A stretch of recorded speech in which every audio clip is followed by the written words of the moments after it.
The doctor? No, no, no. My dear fellow, no, you must be mistaken. I am the women made of glass, dog dead. Yeah, yeah.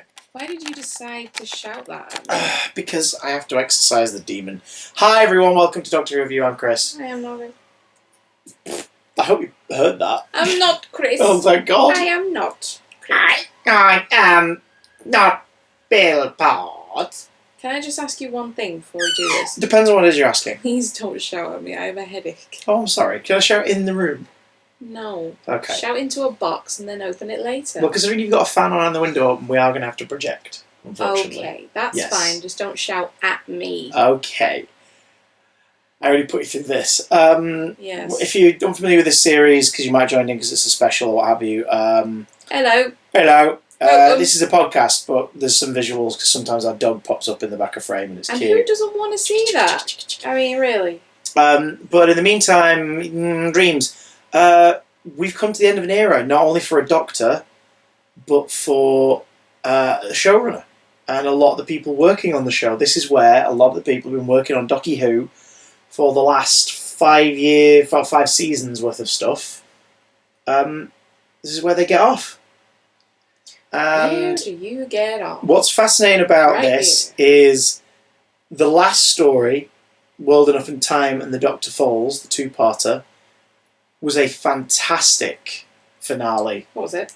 World Enough and Time and the Doctor Falls. It was Fantastic. nice. A fantastic finale for this era, for this Doctor, for the then companions, And for us. and for us. And then there was one more story. You'd never seen this, had you?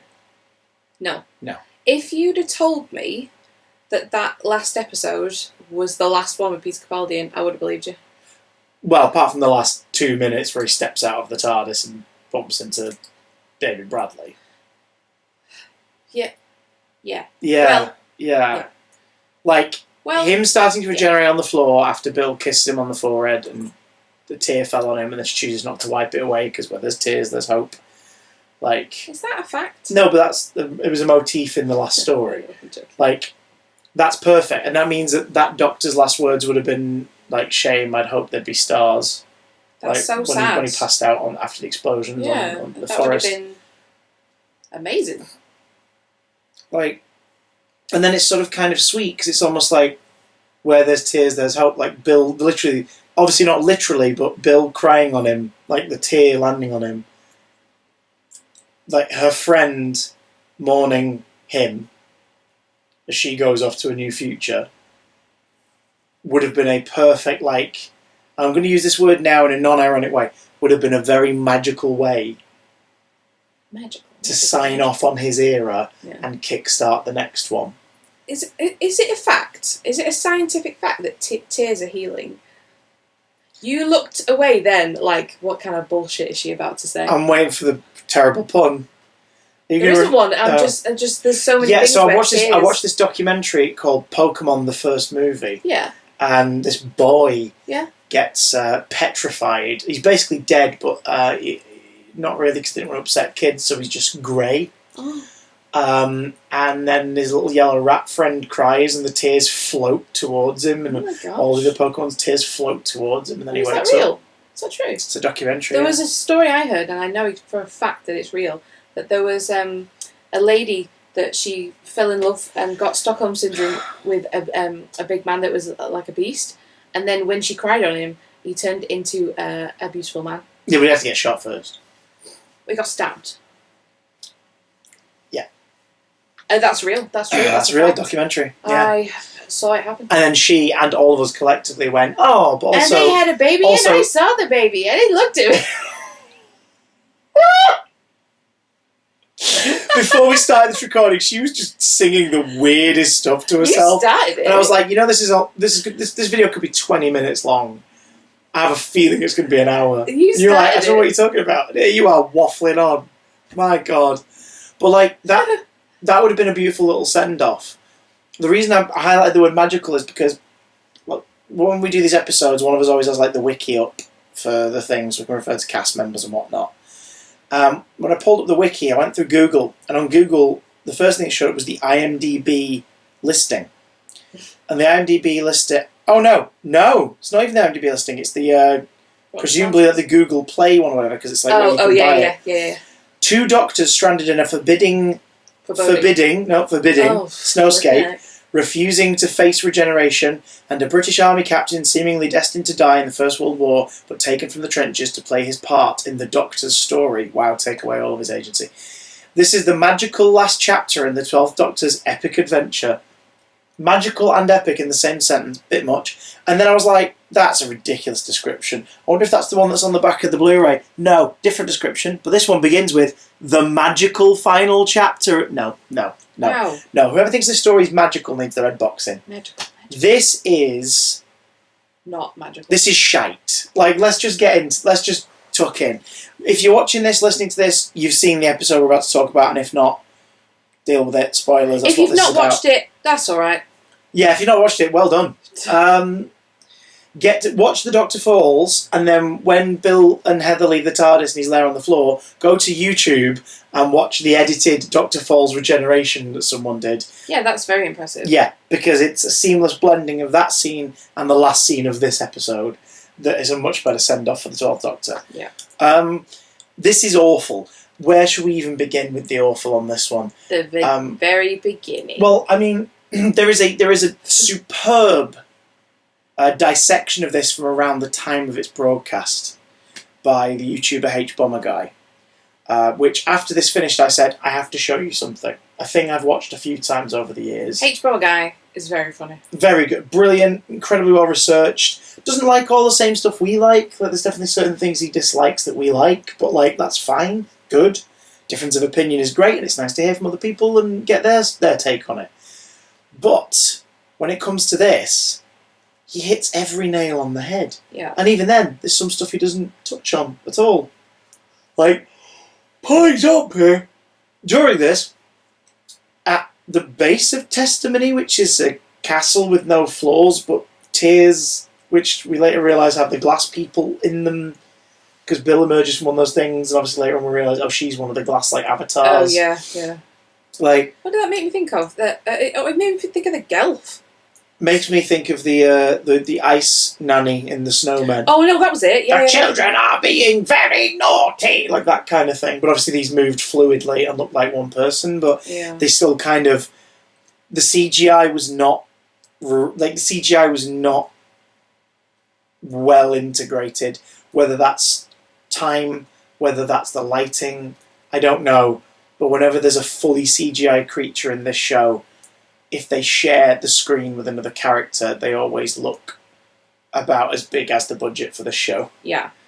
Whereas when they're on their own, you don't mind. The Star Whale on its own looks great. The CGI like stinger things from the Star Whale look awful. And that's 2010, that's 7 years prior to this, so like, you know, there's still time. The Testimony avatars look really shaky in this. Like, really shaky. When she's just sat on her own in the chair thing, and they're looking at her, that's fine. Because it's an objet d'art, it's a thing in the room. But when it's moving around, it's like, did we have to do this? Now, of course, there's no practical way to make a completely see-through glass person that will move and act. Of course not. But it's not the best. When the first Doctor, like, when the Doctor arrives and it assesses who it is, refers to them as the Doctor of War and all that stuff, and then shows the first Doctor what it's talking about. It's weird. Like, it's like, look at all these instances of you being involved in battles and like defeating enemies and blowing up spaceships, and then you think, oh god, is that going to be the story arc of the first Doctor in this? Kind of confirming to themselves that they don't want to change, because if they're going to go on to be this, especially because later on you have that. Genuinely, one of the few scenes where Moffat doesn't perform a character assassination of the First Doctor is the bit where Bill asks him, so why did you steal a TARDIS and leave your planet? Yeah. And he says, oh, many reasons, which is Moffat's way of hand-waving the fact that he's created different reasons as to why, like the hybrid and all that stuff. Cool. But then he writes this beautiful bit where he talks about how when observing the universe, the Time Lord, he, saw that there are two forces that are prominent throughout all of time and space. There is the will to do good and the drive to do evil. Mm.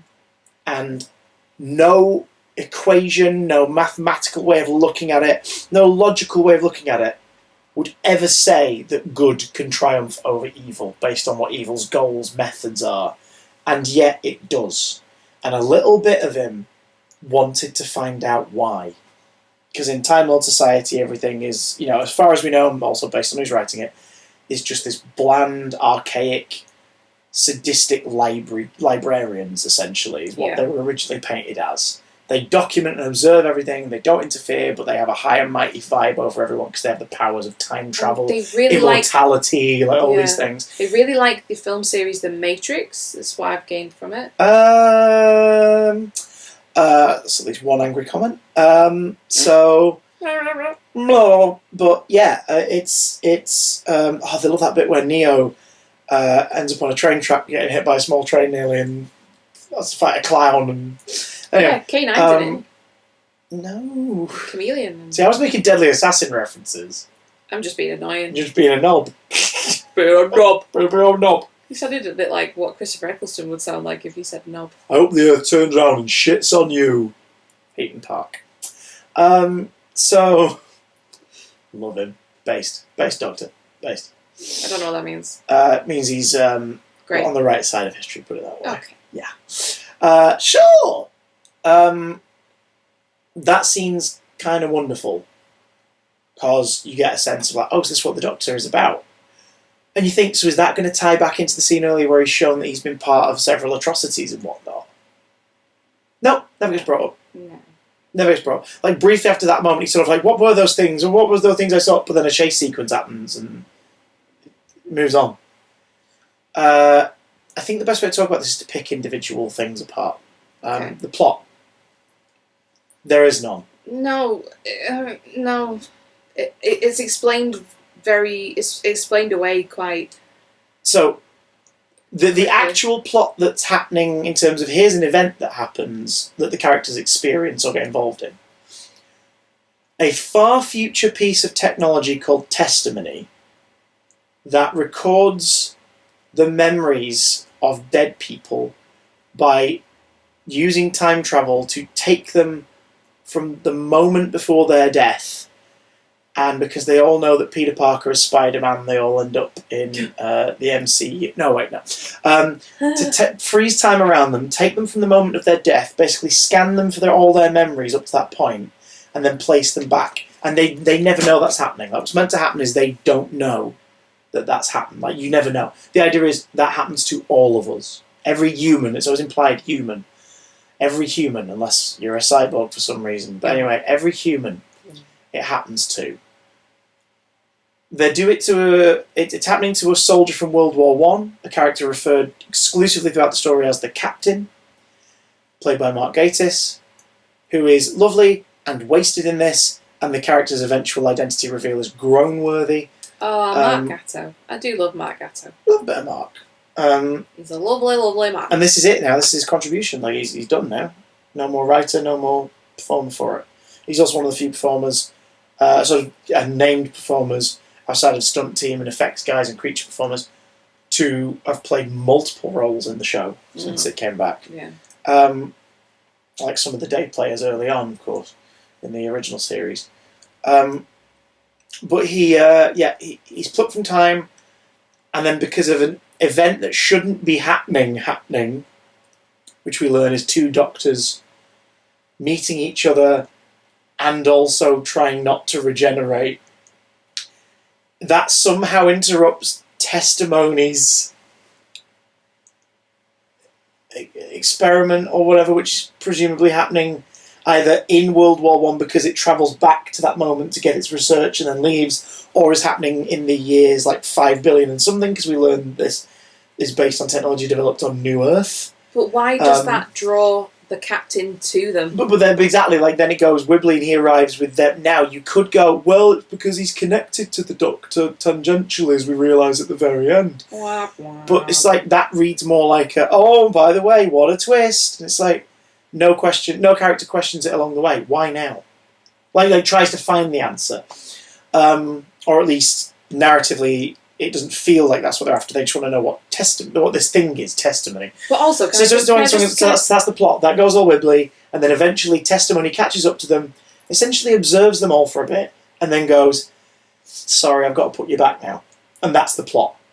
That's the plot of the story. And then, oh, by the way, Doctor, as a little gift, because you're about to die, here's a couple of your friends as memories, and there's, you can have a chat with them a little bit, and then off you pop. And it's like, alright, okay. The Doctor's plot is he doesn't want to regenerate because he's decided he wants to carry on being the Doctor, or he doesn't want, like, to just be replaced. It's never really clear. No. Like with Tennant, he didn't want to go because he was a selfish kind of, oh, I'm the hero, I'm the central character of my own little world. And it's kind of a selfish thing, but he does the right thing in the end by, like, sacrificing himself to save Wilf, and then having a big old, like, soppy, emotional goodbye tour, Wilf. which he gives himself because he is the main character. The 10th Doctor is, and this isn't a slagging off of him, this is his character. He's a massive narcissist. Yeah. So, like, he's a caring person, and he will do the right thing, but he also really loves himself. Yeah. And that's kind of the thing at the end. It's like he's sad that his journey has to end. That's why he has a random go at Wilf, but then goes in the chamber and does it anyway. So then at the end, he's sort of given himself the, well, I'm bowing out on my terms, like going on a tour and seeing all his friends, and even poetically, like, seeing the first face that face saw last. And then the dude appears in the snow, and it's like, yeah, can you up and die now, mate? You're meant to die. And off he goes, and what, before is that he what dies... you were singing? Yeah. You should be dead by now. You snuff it. That bloke from Secret Diary of a Call Girl is waiting to take over. Is Matt Smith? Matt Smith's in, like, 2 episodes of Secret Diary of a Call Girl. I remember thinking this, and then watching that bit, and I remember because I've seen that show. It was a great show. It was really good. It was when ITV2 was given money to make dramas. Have you ever read it? I've never read it. I watched it. I've got the book. But I watched it because it was Billy Piper, and I was like, oh, Mr. and Doctor Who, she's in a new show. Let's watch it. Oh, this is naughty. They're naughty. They're naughty. Of course it is. It's very interesting, though. The book is very interesting. That's called Confessions of a Call Girl, Yeah. isn't it? Yeah. So... No, Secret Diary of a Call Girl, isn't it? That's the show. The show's called Secret Diary of a Call Girl. Anyway, it doesn't matter. Anyway. Anywho, like, the 10th Doctor going, I don't want to go, is him last second becoming a scared little kid, becoming a little narcissist, like, like, oh, I'm the big I am, all for one last second, but knowing he has no control over it and getting emotional. And it's this beautiful little note, because obviously meta textually, it's us going, oh, we don't want you to leave either, David, we've loved this. And then he changes to Matt, and he's immediately charming, and you go for the ride and you enjoy yourself. As happens with every regeneration, they regenerate and you go, right, I'm in, come on, let's see where this is going. Ooh. Oh, I heard that. Yeah. You're right. We'll find out if my tooth falls off during this filming. So, oh, that did hurt. Are you okay? So, yeah, I'll be fine. Do you want me to hit the other side so you feel No, that's equal? good. No, because I think it's a crack on the front. I had it a little while ago, and then it eventually kind of healed up. Like, it did its thing. But, it's like a really shallow little thingy, and then it vanishes over time. Because the enamel does its thing. Anyway. That could have been anything I suggested. I know. They have no idea what's happening right now. Would you like a toothbrush? Would you like a floss brush thing? Would you like a jelly baby? That's what we have my teeth, is it? I also don't like sweets. Oh, never mind. Go on. You're just going to rant about the fact you can't have jelly babies because Yeah, of the gelatin. I was. Damn it. Gosh darn it. I also don't eat sweets, so you never get tempted by them, so it's alright, it's all good. No, yeah. So, yeah, like, this Doctor, I can't tell if it's because he doesn't want to die, and he wants to die... No, sorry. He wants to die completely on his own terms, or whether or not it's because he wants to stick around as this Doctor. I can't quite tell. I can't go that. I would have imagined that he would be a doctor that's like, oh, I'm tired. Do you know what I mean? Well, see, we were talking about this. Remember the Series 8 arc of, like, am I a good man? It's Hamish. Like, if that carried on throughout his life, if that carried on throughout his tenure, the idea of him questioning his morality constantly, and then he has that moment at the end of this where he's like, I do what I do to be kind. In that awful day for night colour grading of that scene. Yeah. In The Doctor Falls. Beautiful scene, brilliantly performed by him, Sim, and Gomez. but like the awful colour graded. But if that was him kind of realising, do you know what? No, I always do what I do because it's the right and the kindest thing to do. That's why I do what I do. Not easy, sometimes not pleasant, but it's the kindest thing. Then him not wanting to regenerate would kind of make sense because it's him going, no, I know who I am now. I don't want to leave. Do you know what I mean? Yeah.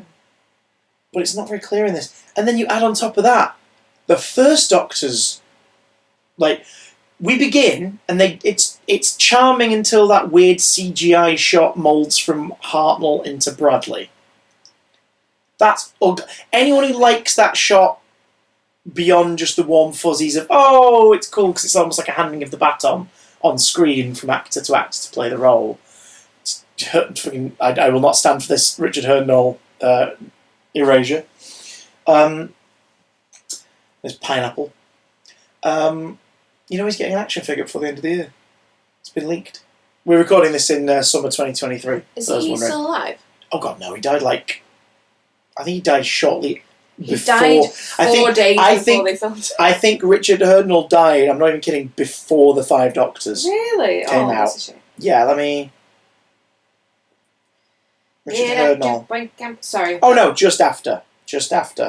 He died the year after. There's a headshot of him from later in his career. Died the year before. There we go. Richard They Hurnall. filmed. But yes. Why aren't you laughing at my joke? Because he did die before they filmed, and you're being very insensitive. Well. Like, the shot where it melds, like, love, pride, hate, fear, have you no emotions, sir? When it cuts from Hartnell to Bradley is not as amazing as they think it is. Yeah. Because his mouth and teeth go all weird for a second. What does that mean? Like, you sort of see his face kind of like merge into it. It's like McCoy into McGann, with the whole like CGI. Yeah. It looks like that. It's awful. Like just expand the shot and literally crossfade between them. Do you know what I mean? Just do that. Just Hartnell, Troughton, regeneration it. We're still talking about the same thing. Yes, because it's ugly as sin. And also it shows Bradley's weakest point as a performer in this. His face. He is very he is very lovely in this in terms of the vibe he gives off. We'll get into his characterization in a minute, his script in a minute. But in terms of it, he definitely has that cuddly, magical, festive special of something. That'll be why it says vibe. magical on it. Oh my God. But do you know what I mean? It feels like he's leapt out of like the 80s BBC like Narnia adaptations or, Secret Garden or I don't think I go quite that Goodnight far. Mr. Tom or like those kinds of things. No, but I mean, just like... I don't think I would say Goodnight Mr. Tom is magical. Okay, I can't remember which one that is. I'm thinking The Box of Delights, aren't I? Same actor. Yeah, Goodnight Mr. Tom is not magical. No, it's not Box of Delights, because Box of Delights is Pat Troughton. God, my brain. Anyway, the point is... We'll cut Goodnight Mr. Tom after this. Christ, this is going to be an hour and a half. This is going to be longer than the special. You wanted to do it. No, you're the one trailing off. Anyway, the point is... he comes at this like it's a festive special. Yeah? His vibe is Christmas special, it's for the kiddies, here we go. Yeah? He also is playing it nothing like William Hartnell, which is fine, but they give you a shot where it transitions from William Hartnell to David Bradley, and it's the same line, and the line ends sounding like an utterly different human being is doing it in a way that's really distracting. Like, love, pride, hate, fear, have you no emotions, sir? And instead it's love, pride, hate, fear, have you no emotion, sir? It's like, what the hell are you doing? Because here's the thing. When it was announced he was going to be playing the First Doctor in this, and obviously then we saw him at the end of Series 10, yeah? Yeah. I remember the reaction at the time, people being like, oh, that's lovely! Because he played the First Doctor before. And I want to remind you all, no, he didn't. He played William Hartnell in a TV dramatisation about the first years of Doctor Who. He played a fictionalised version of a very real man in a story written by the Captain, which is a very loving story about the origin of this beloved institution, this TV show, this legacy, this franchise, whatever you want to think about it. And it's a wonderful TV movie. And people might be going, why didn't you talk about that at any point? We did. Go back to the start of this playlist. We talk about it after the First Doctor's era, in a triple bill with the Cushing movies. We talked about 3 Doctor Who movies. Bill. And those are the 3. Bill. Triple as Bill. And, like, we love Suzanne adventure. Old Party. What? Suzanne Old Party. Are you alright? No. We talked about that at the time. We love Adventure in Space and Time, don't we? It was really... It's well written, well acted. Beautiful. Good time all round. Wonderful. Merry Christmas to all you at home as well. No, Bill! But, like, it's, you know, it's wonderful. David Bradley is very good in it. He's really good in it. He shouldn't be in this as the First Doctor. Now, you might go, well, hang on, no, it's a shorthand, the costumes already fit him, like, he's already had to go with it. I thought it was a good idea. I thought that was a cute little Easter eggy thing. But you know what it does? Mm. It derails the 12th Doctor's last story by making it a multi-Doctor story, and also decides, because of where it is in the First Doctor's life, to derail his last story. Now, admittedly, the 10th Planet isn't a regeneration story. It's a story. The Doctor is noticeably growing, you know, weaker during the story, and then at the end, he pushes through. Ben and Polly check in on him, and he leaves that machine. He's like, nope, it's far from over. And he goes off to the TARDIS. They follow on. They find him as he collapses to the ground, and he changes. Yeah. It's not a regeneration story as in a, this has been made to build up to the end of an era. It's a no, the show carries on. I mean, hell, it's in the middle of it. It's in the middle of its own series. Like, there's like 5 other stories after that with another guy in it. Yeah. But, like, that's because it was episodic serial TV. It was like a soap opera. It's just, that's crazy. You know. Yeah. That's crazy to think about. Yeah, 2 Doctors who regenerate and get their first stories in another Doctor's series. That's bizarre. Weird, isn't it? Yeah. Can you remember the other one? Ooh.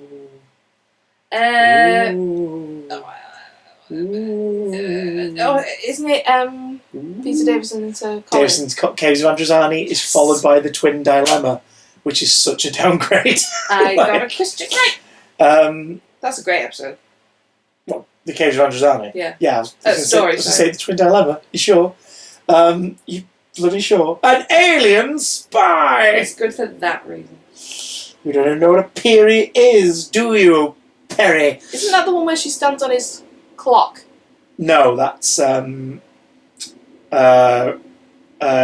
of the Daleks, the next series. Because about 5 minutes later they get nearly crushed by a giant polystyrene tomb. Oh yeah. Yeah. I love that story so much. It's so good. But anyway, definitely like it more than this episode. yeah, you can tell we don't want to talk about this. We keep derailing. So what I'm basically saying is, like, they derail the First Doctor's last story by implying that he decided he didn't want to regenerate, so he wanted to die then and there. So it's like, wait, so the Doctor's been through the same existential crisis twice? What? And obviously by the end of it, the events of the story, the 12th Doctor has sort of inspired the first to carry on, so he accepts his death and goes back, meaning that he goes back to the North Pole, then Ben and Polly find the TARDIS and he's on the floor. Yeah? Okay. How was he able to fend off regeneration that long? Well, they throw in these lines. Everything's all as big together, it's all out of whack. Look at you, your face, it's like you're melting, or whatever it is. Basically, Moffat tries to throw in a joke about, like, that's why the First Doctor looks different. Ha ha ha ha. It's like, or you could just let us accept it's a different actor. It just comes across really rude. Like, television, theatre, there's a suspension of disbelief. We know we're watching a not real thing. Like, imagine if every theatrical thing opened with, like, you know, the characters arriving going, oh, what a wonderful, yeah, they've all gone on holiday. Oh, what a wonderful place this is. Oh, it's a good job they have that 4th wall there. It'd be weird if there was no wall and people could see it. Do you know what I mean? It's like, no, you just watch it and you go, they're in a room. Like, it's a suspension of disbelief that comes inherently with listening to or watching a story. Like, that's what it is. Do you want to know a quick short Stop lampshading it, Moffat. Do you remember the first time you realised that, like, maybe it's just me being stupid, but the first time when you were at a theatre, like, oh, they're in a completely separate world from us audience? No. Okay. I understood when I was thinking about the terminology and logistics of it, but I never sort of had a moment. Did you? Because my brain goes 400 billion times a minute. I mean, they're not. They are physically in the room with you. When I was little, I would always be like, so what is this bit? What are we? What section are we in? We're the fourth wall. Why are they not talking to We're us? behind the fourth wall. And then you went to a panto and everything was shattered. I went to see, I think I must have been about 5 or 6, maybe even younger actually. I went to see The Lion, the Witch and the Wardrobe. Yes. And it's when they've all gone through the wardrobe, all of them. Mm-hmm. And they're all, and Lucy starts pointing to like the forest and she's pointing at us. Yeah. And I was thinking she's going to talk about us because we're an audience and I'm a kid and I'm stupid. And she was describing Narnia and I was like, oh my God. We're not here. She can see Narnia. Jesus. But we can see her seeing Narnia. And that's when I realised that, like, just because it's not on the stage doesn't mean that it's not there in the story. It was amazing. As a kid, realising that was really, really cool. Almost to interrupt this tangent, my Amazon parcel has just arrived. Oh, what have you ordered? Screen protectors. Oh, yeah. So I broke my phone screen protector. Oh, first time in his First life. cracks on my phone ever. I've had a smartphone for... Even I've not cracked my phone. 11 years. This will be my first ever cracked screen. But anyway, yeah, so that was a little interesting story. Yeah. It sounded a lot more whimsical in my head. I'll go grab that. So, please describe what Moffat does to poor Doc number 1. So I think he's trying to establish for the audience that we're different times that, they used to say that kind of thing in that time, that's very bad. They had these sensibilities, it's bad. So he says, what does he say about Bill? The first thing is when he says they'll look at the soldier. He says, I'm the doctor, and this, and the 12th doctor's like, yeah, he's like, this is my nurse. He's like, yes, now you may look surprised, but you'll notice he's not female. Well, that's it. The elderly, wherever he says, like, the elderly, like women, can be put to use. And the 12th doctor goes, like, you can't say that, no. And it's like, Moffat's obviously, and he makes recurring references to Bill, doesn't he, about like... being a woman. Thank God he doesn't say anything racial. Oh, no. I was on the edge of my seat for that. Well, I mean, the doctor wouldn't, but also he wouldn't be so sexist. And it's like, Moffat's obviously trying to make a running joke commentary about, it's a character from 60s TV, so he's behaving differently. But he's not from the 60s. No. So he wouldn't. In fact, based on what we know in the show, he and Susan had only been in the 60s for a very short amount of time. Yeah. And also, that was several years ago for the character at this point, because he's been running around the bleeding galaxy with, like, he's freaking met, like, Vicky and Ben and Polly and, Sarah Kingdom, like, all these other characters, like Stephen. It's been a long time since he was in near Coal Hill at the junkyard. So it's weird. Like, what is this? It's a choice that he really did not have to make. Aren't all women made of glass? In a way. No. And then she makes a reference to being lesbian, and the captain sort of like openly looks shocked. Which is like, yeah, sure, he's been plucked from 1914. He is actually from that time, yeah. He would actually be a bit like, oh my, well... Like, I mean, obviously not everybody, but at large people would have been. No, but like, whereas the doctor sort of reacts like, oh my, and it's like, literally one story ago, Bill and the doctor are having a conversation about like Missy when they were kids and stuff, and the doctor talks about like, I had a crush on her. I think she was a him back then, and Missy's like, well, hang on, wait, she was a he, and he's like, look. Time laws that were millions of light years ahead of your petty squabbles about gender and sexual identity and everything. Like, he's essentially saying, like, look, we don't get into arguments about this shit because it's who we are. And then she obviously goes, yeah, but you still call yourself Time Lords. And it's obviously meant to be a little joke. We're like, oh yeah, good point. But either way, one story ago, he was talking about how they're incredibly progressive compared to our primitive brains. And now here's the first doctor being shocked by a lesbian. So also, I was just waiting for a... Jolly good smacked bottom line? No, for a search history joke. Oh, Moffat always puts in browser history joke. But this is it now. You saw your last one. Oh, God. You saw your last one.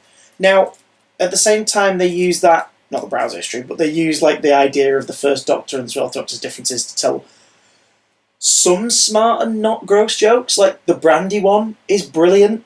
Yeah.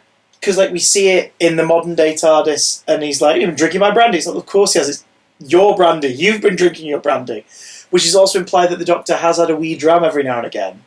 We also know that River has dipped into it because we've seen her do it, like the same cubbyhole. And then like the reason I'm bringing it up is because later on we're in the first Doctor's TARDIS, and he gets it to help steady the Captain's nerves, and it's much more full. And it's like, that's a cute little visual joke. Would be funnier if he didn't make a point of saying like, "Oh, you've been drinking it." Like it'd just be a cute visual. Yeah. But I like that. That's good. That's good. Seeing the first Doctor's TARDIS should be exciting, but it feels kind of dulled since we saw a version of it. Yeah. 2 seasons ago. Yeah. In Hellbent. It's like, oh, okay. I mean, at least obviously that's accurate. You've got the clock and the coat hanger and like all the little trinkets that was in Hartnell's TARDIS specifically.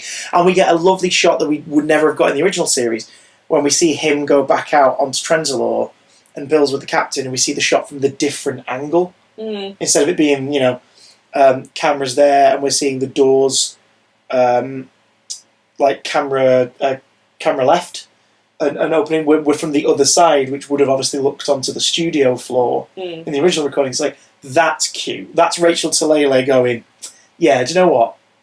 Actually, is it Talalay on this one? I think it is. Might be wrong. Let me double check. Talalay. It's Talalay, Rachel Talalay. That's cute. Because it's wow, what you've done there is you've sneakily given us something we never got in the original show. Yeah. Because of logistics. That is cute. Let's keep that. And I love that the logic's still there, that when they leave the TARDIS, it's big chunky doors just outwards, and you see the landscape, like it's just open to them. Yeah. And then on the outside, obviously, it's him opening a little wooden door. Yeah. And it's that genuinely magical thing of, how does that work? Don't think about it. It's just kind of cute. It's just cute. Don't think about it. It's Lion Witch in the wardrobe. It's opening a wardrobe into a forest. It's just cute and weird. I just want to pick on things I like and get them out of the way. Because everything I like is then ruined by it not being utilised properly. The Captain, for example. Yeah. 1. Sorry? You said World War 1. That's been done before, though. Has it? Yeah, I think so. I don't know if it has. I mean, no. It's been. You've had characters in like World War II, like the Empty Child and stuff. Again, Moffat story, where it's like, did we win? And the Doctor's like, I'm sure we've had World War One before. It's like, all I know is that is such a haunting prospect. Yeah, it is. And then they don't do anything with it, and it doesn't really tie into him going like. You think he'd go into a bit more of an existential crisis himself and be like, what is the point in any of this? Yeah. Like, what are we fighting for? Like, it doesn't really go into it. Like, he accepts his death with a bit of shock. He takes the shock and then sort of accepts it with a lot of dignity. And he's like, please, all I ask is just check in on my family. And what he means is, my wife and boys. Yeah. And what the show tips it as instead is, he's going to bump into your, like, grandson. Ha ha ha, lol. I hate that connection. Moffat has bastardised a lot of the Brigadier's legacy. His father? I think the implication is it's his grandfather. Which would mean the Brigadier's... Because you don't know how old his kids are. His kids might be in their teens. I know, but this is in the 20s. No, First World War. Yeah. Yeah, started. In the 1920s. No. Didn't it? You're a history buff. Yeah, I can't retain knowledge. He is plucked out of the year 1914. So if his kids were like, say, 10, yeah? Could be 30 and 34. Have a kid. That kid would be in their 30s in the 60s, which is when the Doctor first meets Corporal Stewart on a mission in the Web of Fear. Makes sense? Fair enough. Yeah. So, I think, and that sounds weird, I think it's in our brains because culturally it's pummeled into us to sort of weirdly romanticise the world wars in some weird way. As like a thing of British can-do spirit. It's like, yeah, horrendous stuff happened and we should also think about that too. I don't think you can... Oh, no, but the way it's always depicted is sort of like Spitfires and Danny Boy and all that kind of stuff, do you know what I mean? Yeah. Like, and it's romanticised in a really odd way. The same way that we still sort of Keep calm and carry the way on. that we still like take shits on Germany and it's like, the Germany of today have sod all to do with what happened during those atrocities. Can we leave them alone, please? Like, what the hell, guys? It's just weird. Anyway. It is weird. It's so weird. And this kind of goes into that, like, he's depicted, I feel, not as tragically as he should be, this character. He's depicted more as like a, well, you know, it's the right thing to do, and I'll, for Queen and country and all that. Do you know what I mean? It's like, he's just found out that not only is the war that he's fighting not the end of all wars, he's found out he's going to die the moment he's put back. I don't care how good of a person you are, you don't get over that within an hour. Mm-hmm. That's a big ask. Fun cameo of writer and sometime actor Toby Whithouse as the German soldier he's facing off against. I think that first scene when we meet Captain's brilliant. Yeah, it's really good. It's really good. Gates performs it brilliantly and talking through the logic of, like, I don't want to do this, and I know you probably don't too. And then, like, sort of going, like, it's a shame you don't speak English, nor I German. And it's sort of like this horrid realisation of, yep, one, if not both of these men are about to die because of a cock-up. Except at the end, his death doesn't even happen. Because the Doctor somehow shunts things along a couple of hours. Which makes no sense. Which makes no sense, because everyone there would be frozen. It would be the same moment for them. Why would they suddenly engage in the Christmas, like, the what's it called? Armistice? I can't remember what it's called now. Yeah. Like, why would that suddenly mean... That's like going, it's 3 o'clock now and tea won't be ready till 7. But I'm going to freeze you in time and then unfreeze you at 7. Oh, but I'll also freeze the person who's cooking your tea. Right, so then tea's going to get made at 11 then. Bizarre. Do you know what I mean? It's just like, that doesn't... Huh? Wibbly wobbly, timey-wimey time... Wibbly wobbly gave it uppy, I guess. Just so stupid. Yeah, I hate it. Testimony, yet another example of Stephen Moffat being terrified of death. No one ever really dies. I mean, the captain doesn't even die. No one ever really dies. And not only that, if you do die, don't worry, you still kind of live on, in a way. Like old ladies made of glass, in a way. And in this instance, it's testimony recording your memories, and Bill, or not quite Bill, but Bill, making a point of, but who are we if we're not our memories? I'm Bill, it's me. And it's like, yeah, it's you, but it's not you. And that's fine, because the Doctor could still get along with you. But also, even though you're not you, but you are you, you're still operating on behalf of testimony. So it's not like Bill's suddenly alive again, because any minute now, Testimony's going to put Bill back into storage and turn off the Bill avatar. So it's not really Bill. Yeah. It's oh, isn't this lovely? It's actually kind of grim when you think about it. Yeah. Why did Testimony do it? Well, it's that one lady did it in the future because she was like, so much of history is lost. Presumably that's why she wanted to do it, right? Yeah? Yeah. Designed to extract people from their timelines at the moment of their death and archive their memories into glass avatars, right?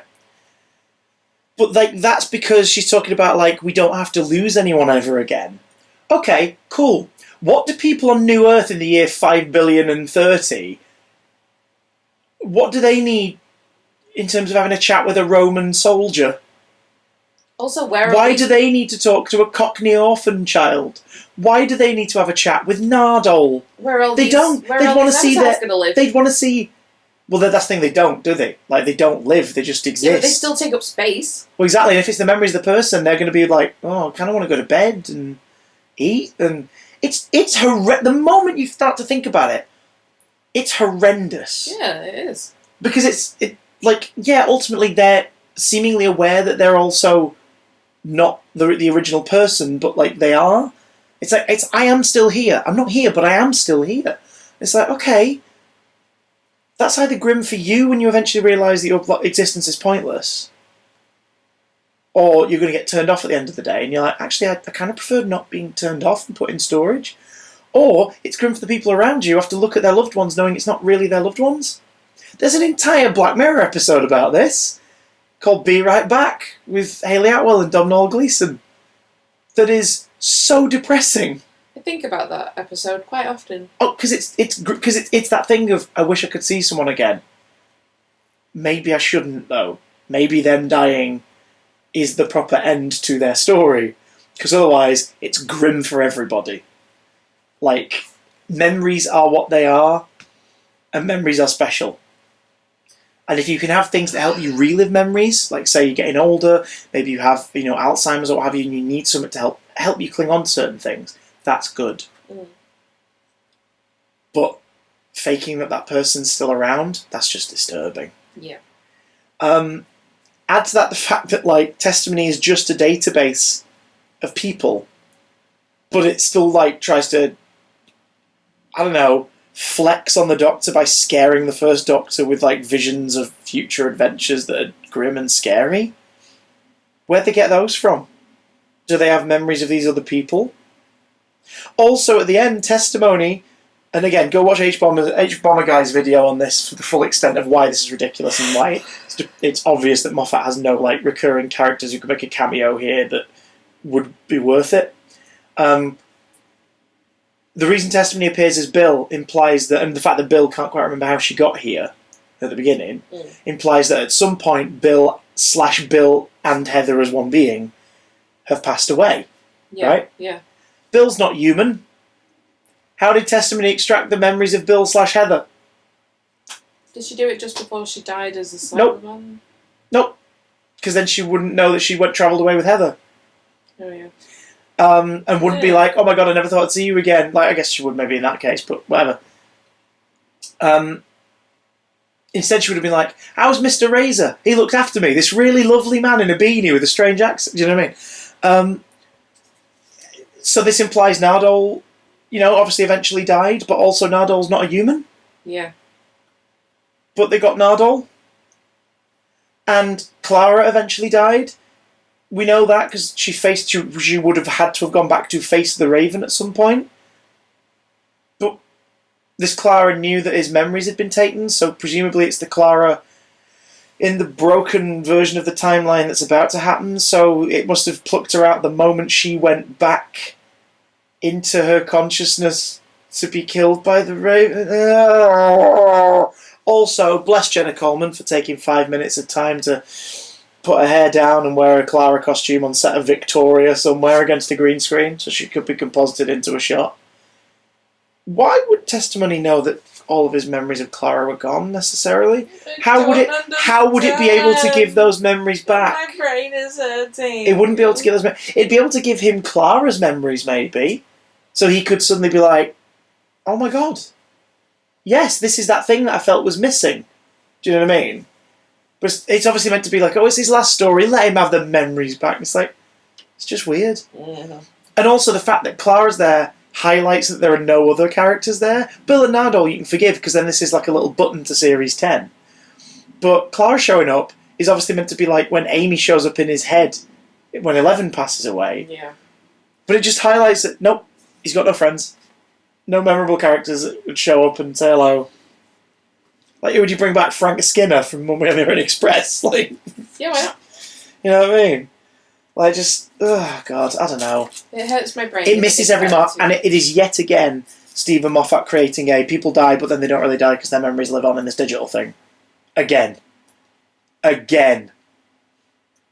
you think they all meet up and have a meeting to decide who's going to take whose memories? Hi, we're the library. We're just wondering, could we have, like, we were going to upload this person to save them to the library. Ah, no, soz. I was going to recruit them to the Nethersphere so they could become a live out in the Nethersphere. Oh, shit, no, it's just we were going to put them in testimony. Tell you what, rock, paper, scissors. Like, what the hell, man? Just what the hell? Oh, it's all right. We'll send some nanobots after them to repair them anyway. We briefly turned them into gas mask zombies, but you know what? We'll just fix them. It's fine. No.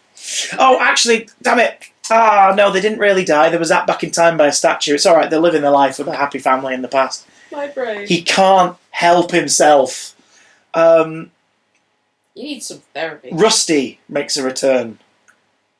Be honest, when that reveal came about, did you give a shit? Rusty. The good Dalek. Can't give two shits. Sorry. I apologise. But I'm not the Daleks' biggest fan to begin with. But also, like, how little of an impact did that story make? It's played off here like a, oh my god, no, couldn't give a shit. And it's also like, you know, oh, it's a bookend. It's like, is it? Is it though? When I saw all the little Dalek aliens, squid things, scuttling around, I hate that they all look the same. That started to really annoy me now. The first Dalek that popped into my head was the human one, the hybrid one. Sec, yeah. But he's dead. He gets killed. Yeah, that's a cupboard. But also, so wait, Rusty went to fight against Daleks in that Dalek humanoid war from Into the Dalek, and then he went to I called it Trenzal before, Villengard, and then he went to Villengard and hung out in a tower and just shot at Daleks that came to find him. What? And it's also like way into his future when we first met him, so he's been there for like thousands of years. What? Now I understand the Doctor being like, right, I need a data. I don't have access to this data, but there is another big database I'm aware of, and it's the Daleks' collective memory bank, the hive mind. So I'm going to use that, and I'll probably be able to get it off the good Dalek because he can help me out. But this implies he knows where Rusty is. Yeah. So he's been keeping an eye on him. It's weird. Also, why is Rusty just sat up there? How did he get up there? How did he plug those things in? How did he get? How did he put them lights up? How did he put the lights up? But also, they were just Dalek mutants scurrying around on the surface. Wouldn't they eventually die out? Isn't that the point? That the tanks sustain them and let them continue to live? Why are they moving around fast like scary facehugger things? And then it's not an evil plan. I don't know what to do, it's not an evil plan. Well, to be fair... That's like him going, well, there's no plot. Instead of testimony randomly bringing you Bill as though she's just fresh off the shelf and she has no idea she's involved in this, testimony should have just gone, hi, yeah, this is what we do. The captain's meant to go back to that moment. We're really sorry. A mistake happened because you two met each other and that sent everything wibbly. Sorry about that. Now, obviously, that doesn't happen because then we don't have an episode. But maybe come up with a better script, Stephen, and a better story. This is gash. This is awful. And again, if you love this, great. More power to you. I wish I did. This is crap. It's very sad that you've got it on Blu-ray because it's only available on its own. Beloved and lovely Billy Tracy bought me this, and after he got it, he went, "Oh, you've got a PS5, don't you? You know, it's the only Doctor Who story on 4K. Do you want me to get you the 4K version as well?" I went, "No, please don't." No, Billy, stop it! Don't do it. I'm assuming you also didn't care for this. I was bored. I can't remember most of it because I don't think I was paying attention. What's your least favourite? favourite? Talking about it now is making me really tired. What's your least favourite scene, and why is it the Doctor's regeneration scene? Why doesn't he like pears? Because it's a joke in like an early thing, and for some reason Moffat loves it. Pears are good. Never eat pears. Like it's said, like it's a big in joke, but it's like no. What? That's not funny or clever. It's just. And I hate the fact the Doctor right. Capaldi is a wonderful actor, and definitely throughout this series, he has these moments where it's like, for me, who doesn't really love this Doctor overall, there are lots of moments in Series 10 where I'm like, there he is. There he is. And I'm in. I could watch more. I could absolutely watch more of Season 10, 12th Doctor. I hate his last scene because of how meta it is. Capaldi deserves better. He also deserves praise for where he absolutely made it work. Yeah. He's a lot of people's Doctor, like the modern era fans. It's basically Tennant and Capaldi. Yeah. Seem to be like the top two for a lot of modern era fans. I'm a big fan of Capaldi now. Yeah, but would you put him up in your 5? Yeah. Really? Yeah. Surprises me. Yeah, we talked about this. Would you put his era anywhere near your top 5? No. Yeah. There we go. No. Well, like... No. I think it's the fact that Digital style. I really like Bill as well. That helps. Yeah. But, like... His last scene is it's not Capaldi having a wank on screen. It's the Capaldi era and Moffat having a wank on screen. Yeah. It's them just sort of going, Like the whole like Doctor, I let you go is obviously it's not the Doctor talking to his next incarnation. It's the actor saying goodbye to the role. Yeah. A role which, based on spurious guesswork, he's not overly fond of his time making the show.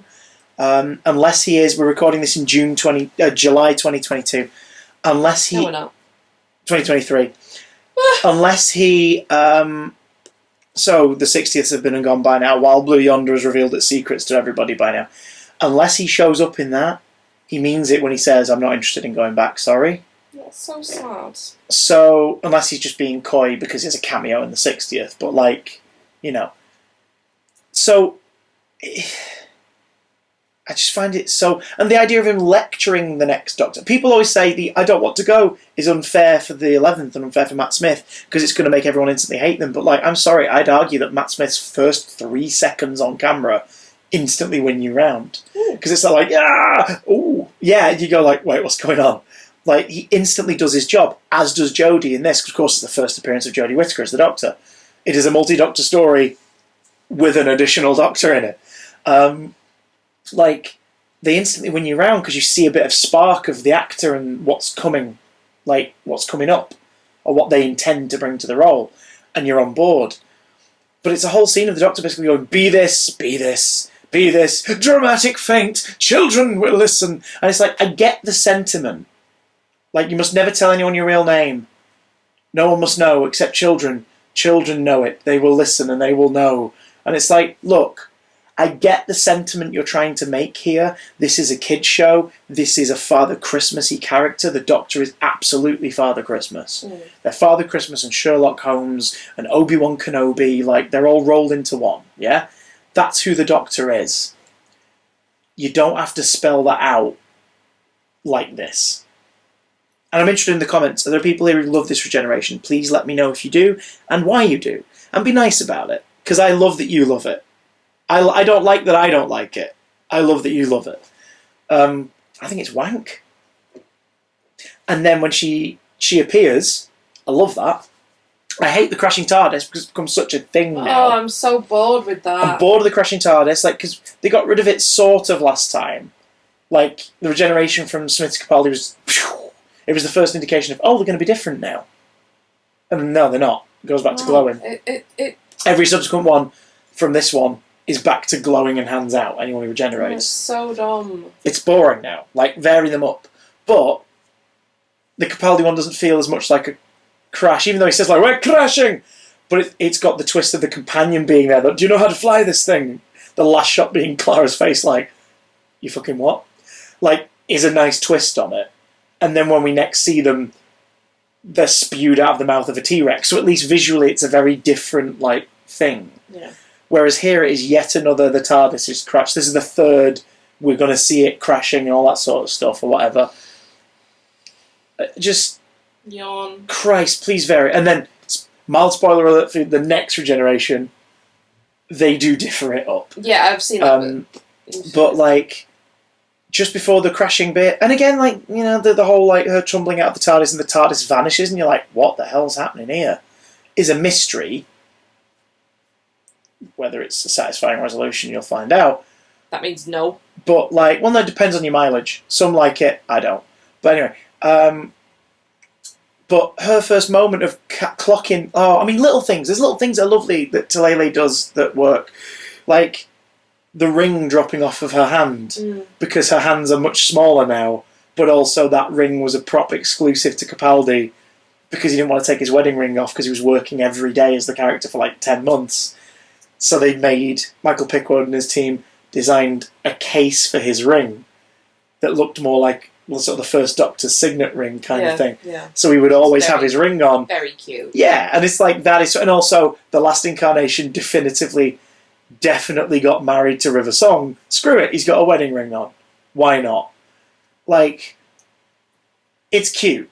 And the fact that, like, that to me is the better passing of the torch moment. Is the ring, like, the ring just, woo, and against the TARDIS floor, as you realise, we've moved on. Here we go.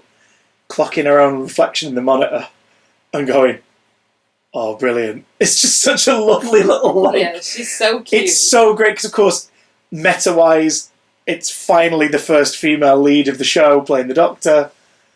In series, even the Doctor would be like, oh, great! It's brilliant! I've not had one of these yet. Do you know what I mean? It's like, that is funny. And it's also genuinely an accidental treat after all of the weird sexism in this story for it to end with, here we go. Do you know what I mean? And there's a hint to it as well in the finale of Series 10. When the Master's like, is the future going to be old girl? And the Doctor goes, like, you know, hopefully, or like, we can only dream, or whatever. It was like a little, apparently it was Moff giving a little nod to the fact that even back then, children were giving him the heads up.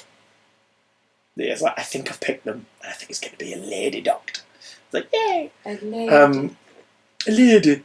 The 13th Doctor also gets a premature shout-out in the Rose novelisation for Target by Russell T Davies. Mm-hmm. The next Doctor mentioned after Capaldi in the descriptions of photographs Rose sees in Clyde's database, is, what do you call it? A blonde woman, like, chasing a giant frog down the side of the Thames or something like that. Near Buckingham Palace, whatever. And it's like... Sounds right. That's good. But that was before she was cast.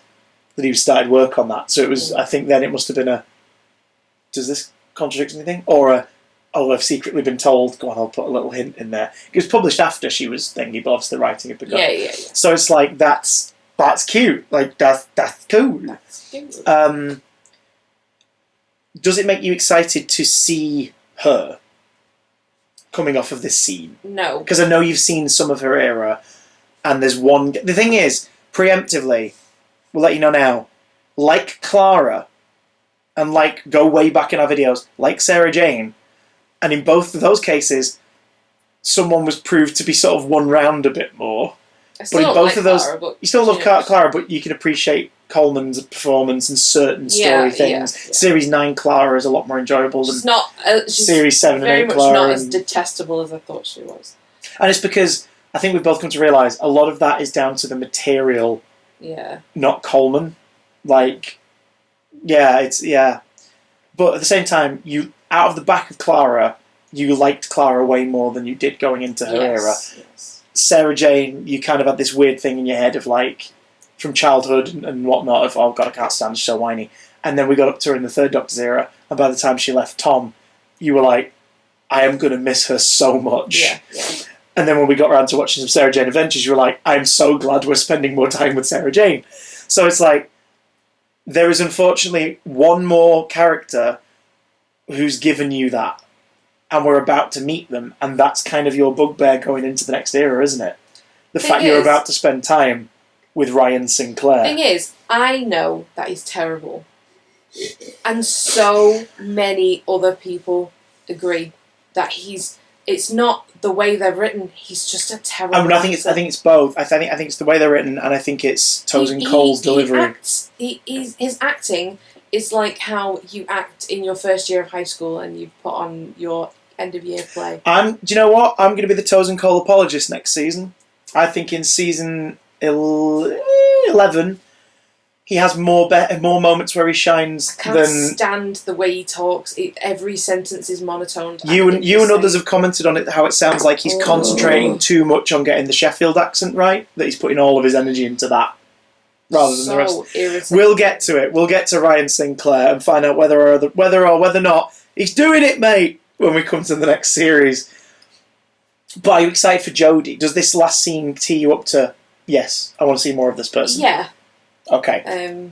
Yeah. Her flouncing around in Capaldi's costume and making it look like some kind of sexy, scruffy pirate vibe in her first episode. Yeah. Albeit, what I love about it is it's like, it is Capaldi's costume, but they like changed the trousers, obviously, to sort of make them a little more comfortable. And they changed the shoes and found smaller versions of the shoes. Because otherwise, she'd have been glomping around in like shoes that were four sizes too big. Yeah. Just like, you know. I want to hear your bullet points for this episode, please. Whip them out. Whip them right out. Are you ready? Yes. Polly's wig.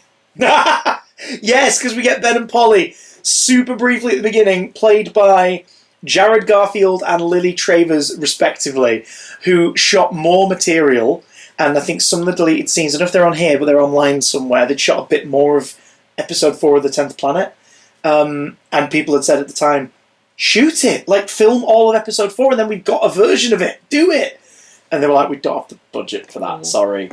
But they've been asked since, like, would you do that? And they've said, like, yeah, if they wanted us back, yeah, sure. David Bradley's game, let's do it.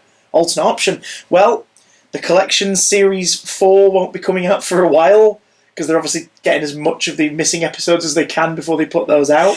Yeah. They've got time. If they really want to do it, they've got time. But the wig was shocking. It was like a joke shop wig. It was just terrible. Very plastic. The original Doctor, he wouldn't say that. Oh, when he says the line from the 5 Doctors. You may be the Doctor, a Doctor, but I'm the Doctor. The original, you might say. Yeah, like, he wouldn't say that. Like, the whole thing he's saying is weird. It's like, he says, I'm the Doctor. He'd be like, goodness gracious me, no, I'm the Doctor. Wait, do you know what I mean? But obviously it's because Moffat wants to set up the fact that he doesn't realise it's him for a bit. Just ridiculous. Yeah. World War One with a little sad face. Like, he doesn't realise that it's him, but like he's walking up to this man kneeling in the snow next to a police box that's clearly not quite the same as his own. And he knows that he can regenerate. Just doesn't make sense. World War One, sad. Oh, so he's sexist now, okay. Yep. The reunion of Bill and the Doctor, the music was beautiful. That moment is gorgeous, played between Capaldi and Pearl Mackie, where like he first sees her and they have this massive hug because obviously he doesn't quite know what's going on.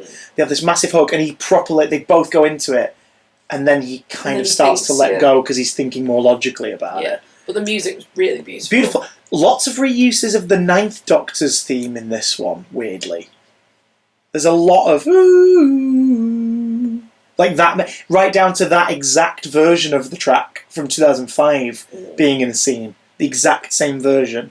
Because this is Murray Gold's last story as well. As composer of the show. I love Mark. You're biased. You're always going to enjoy Mark and stuff. He's just a lovely man. He is a lovely man. He's a very lovely man. He's a good egg. Mary Berry. They make a joke about Mary Berry, which is going to age... Like Mary Berry? Like Mary Berry. No, Mary Berry's a lovely person, allegedly. I've never met her. I don't know. Can't vouch. Browser history. No Moffat. Just imagining somebody slapping his hand. Called it Brigadier Family because I said... He should erase that browser history from Doctor Who history. There's like 10 people out there who know what the hell I've just said. And you kind of know. But that's where we're going to leave it. That's where we will leave it. Don't give me them eyes. I'm not going to say anything. Anyway... called it Brigadier Family because I said early on you went, he's going to be related to the Brigadier, isn't he? Like, God, this is so stupid. He's going to end up being like Brigadier's granddad or something. And I poker faced like crazy. I was just like, I kept watching the screen. No, you didn't. You went, no. I said no. I said Moffat hates the Brig. Moffat clearly hates the Brig. Look at how he's treated him. I always know when Christopher's lying, but apparently not. You know, when he's trying to trick me into surprising me with something. I usually always can tell, but I could not tell. And so then I started thinking, oh, maybe he's got something to do with, like, Oswin or something, because it's too... It's got... Osgood. Osgood, sorry. It's got to have some kind of meaning, not with Moffat. I mean, Christ, Osgood could have shown up to say goodbye to him at the end if he wanted, because, like, it's... You know, Testimony obviously is from the year 5 billion. They'd have Osgood's... But again, it's also the implication of, hang on, do they look the way they look when they died? Because that's horrific. Because if so, like, you know, we know that Clara dies looking like that. We know that Bill dies, well, yeah, because she's going to stay looking like that as Puddle Lady forever. Nardole presumably doesn't age because his parts get replaced. So, like, yeah, never mind. Don't think about it, it's grim. It's bloody grim. It would have made more sense for the Doctor to have remembered Clara before, but okay. Yeah. Capaldi is adorable. Yeah, he's cute. Why not eat pears? He is in full-on Pertwee hair mode in that his hair is huge. It is huge. I think it was around this time when he said that Crystal had the best hair in television. Because Crystal complimented his hair. Hell yeah. Crystal's hair is always on point. Yeah, it is beautiful. Like, Crystal's sweaty at the gym lifting weights up and, like, not remotely trying to, like, do her hair is still some of the best hair. Does it move? I don't think so. This household is a Crystal Day Appreciation Society. Yay! We love Crystal. She's not stayed over since we got this couch either. So No, Crystal, come stay on this couch, it's comfy. We filmed these videos on it when we slag off that show, Will. Like, You and your lovely fiance. oh. Hi, Afra. Why not eat pears? Question mark, exclamation mark. Pears are one of my favourite. Yeah. I nearly said animals. I need to go to sleep. One of my favourite fruits. So Pears are a kind of fruit. Tasty yellow boot. Keep going.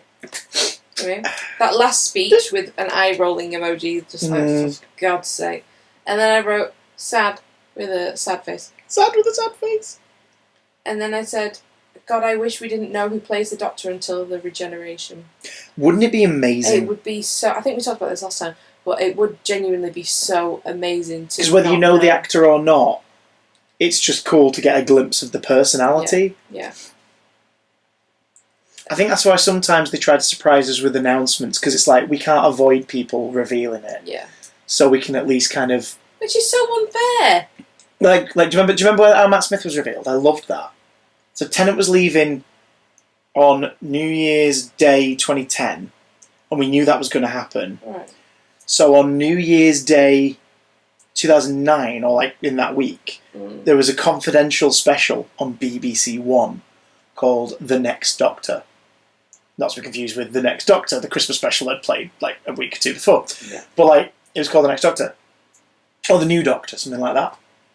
And it was just a confidential talking about Tennant's time on the show and a little bit behind the scenes of the specials that were coming up that year, and talking about like the next person's got to have this, that, the other, and they've got to be able to do this, and they've got to be braced for this. And then it just cuts to this like puppy-looking goth kid with massive hair chatting about like what they can't wait to get stuck into. And about 10 seconds into them talking, the strap appears on screen saying Matt Smith, the 11th Doctor. And you just sat there going, oh my God, huh? Because you spent like 10 seconds going, wait, who's this guy? And then it comes up and you go, oh right, God, he looks like a Tim Burton character. This guy's adorable.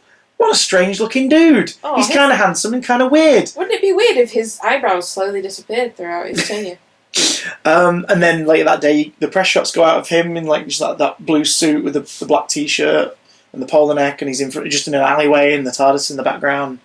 A few weeks later, they reveal some photos of this ginger lady in a like check shirt in a car park, like because they always took photos in that car park. Series 2, 10 and Rose photos, car park. Series 3, Martha and 10 photos, car park.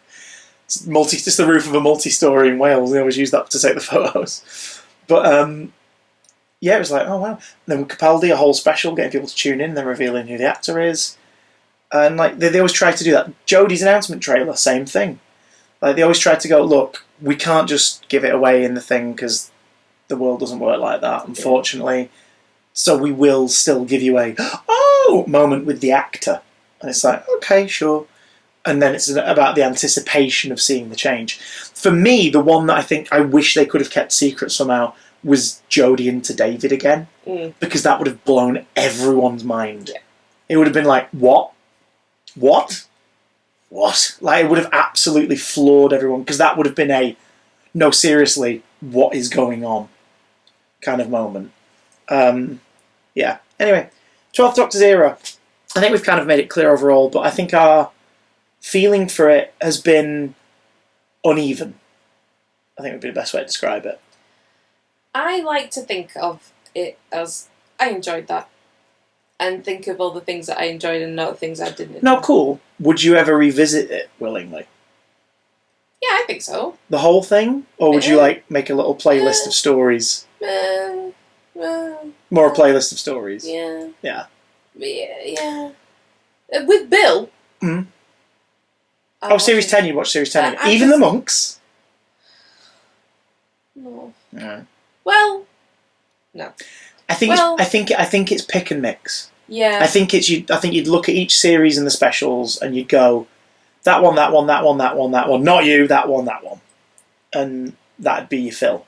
You know what I mean? Not you, not it. But overall, enjoyed the era a lot more than you anticipated. Much more.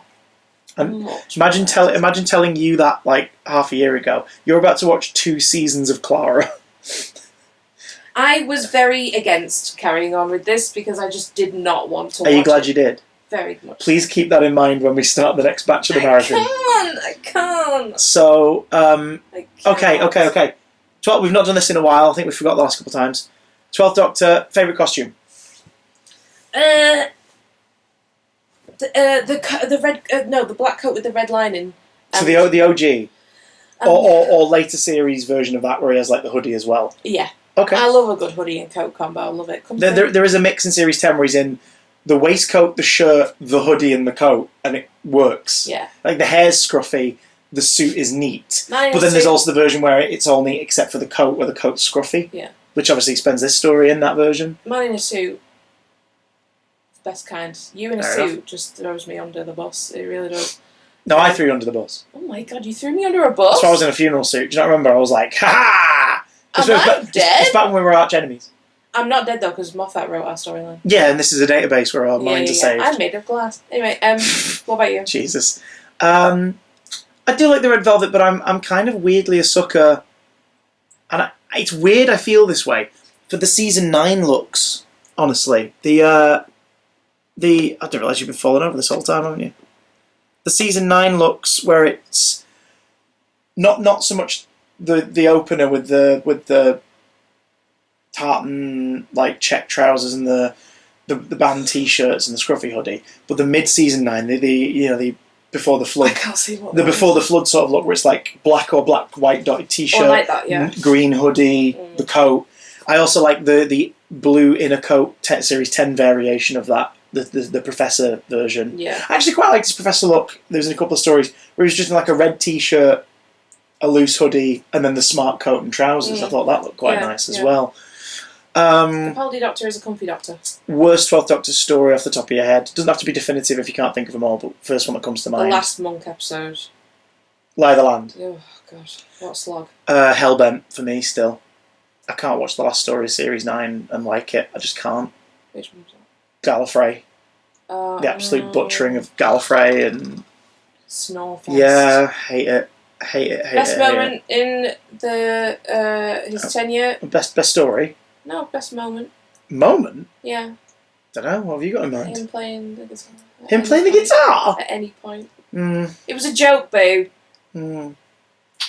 Best episode or best story comes to mind for you? I think for me it's a toss-up between bringing back the finale I care about with World Enough and Time and The Doctor Falls, end of Series 10. It's a really strong story and he's great in both parts. But if we're thinking like definitive classic Doctor Who kind of vibes, Mummy on the Orient Express. Mummy on the Orient Express. I love Mummy on the Orient Express. Like some like we've said before, some of the best stories are the ones where you could just put any Doctor and companion combo in and it would still work in some way. Yeah. And I think Mummy is that kind of story. I like the one with Bill and the Doctor in Victorian times. Thin Ice. Yeah, that's really good. And also the one of the Victorian army on the... Empress of Mars. You really liked Empress of I Mars, liked didn't you? Yeah. Mine seem to have a theme. Recent historical elements, yeah. Well. And lastly, favourite companion from the tenure? Bill. Yeah, Bill. Yeah. I genuinely thought she was going to be really irritating. I thought she was the very first thing she does is like say something fat-phobic. Yeah. But then you realise she is a flawed person. She's a person. It's just a shame that's her opening line. But by the end of the pilot, you go, no, I like her. I think she's great. I think she's one of the better ones. I think she's really great. I think she's fantastic. Got blonde hair. That's a reference no one's going to get. I got it. Next time on Doctor Who Review, let us know your thoughts on Twice Upon a Time and the Capaldi era overall. And fuck it, the Moffat era. Let us know down in the comments what you think. Overall, the Moffat era, I think, Don't fuck it, though. is still a very good era of the show. The start of Smith to end of Capaldi. There's definitely way more yays than nays for me in terms of how they make me feel. But it doesn't really hold a candle to my like unit era, like RTD1 era kind of love, late Sylvester era stuff that I really and the 60s era. Like this is probably coming in kind of a fifth kind of vibes. Yeah. But I do like it a lot overall. But I also am aware of how I feel about the next batch, so like maybe I'm biased. We'll see. next time we are not going to be watching the Chibnall era. When we hit the Chibnall era in 2 videos' time, we will be reviewing the show in 5-episode batches, because the season lengths get shorter again. So we're like, well, let's just do sort of hour and a half, 5-episode discussions instead. So when you see us next time, we'll be talking through... what's the 5th episode of that season? We'll be talking through The Woman Who Fell to Earth through to, I think it's the Saranga Conundrum? I can't remember. We'll be talking about the first 5 episodes of Series 11. But next time, we are giving you what is currently our last bonus episode of this show. Which has been for prequels, spin-offs, live experiences. This time, we're having a bit of a catch-up. Because since we started this marathon, about 5-6 stories have been released on DVD as animated reconstructions. And we're not going to do all of them. A couple of them we covered extensively, what we could from surviving episodes back in the day. We're not going to be looking at the redo of The Web of Fear with the weird CGI episode. We're not going to be doing Galaxy 4 because we really got stuck into that as much as we could. The Chumblies. Yeah. And what are the villains? Evil space women. We're going to be we're not going to tuck into that one. We are specifically going to be looking at 4 Patrick Troughton stories that have been completely animated since we began this marathon. Absolutely. So we're going to be looking at the Macra Terror, the Faceless Ones, Fury from the Deep, and the Evil of the Daleks. And I'm really excited about this because I have not watched any of these since we added them to the collection. So this is a fresh watch for both of us. It's a fresh wash. We'll have a wash beforehand. Oh. This is a fresh watch for both of us. A yearly wash. And not only that, we're going to binge them. We're just going to watch them all and then sit down and talk about what it was like revisiting and have a little chat about favourite moments and stuff. And also, even as of now, who's your favourite Doctor? Second Doctor. Still Patrick Troughton. So 4 Patrick Troughton animated adventures next time on Doctor Who Review. I shall wear a hat for the occasion. And you won't see it because she'll be out of frame. I Bye! can wear a hat, but I won't wear a hat. Oh, good Lord. Bye, And around my hat I will wear a tiny mammal.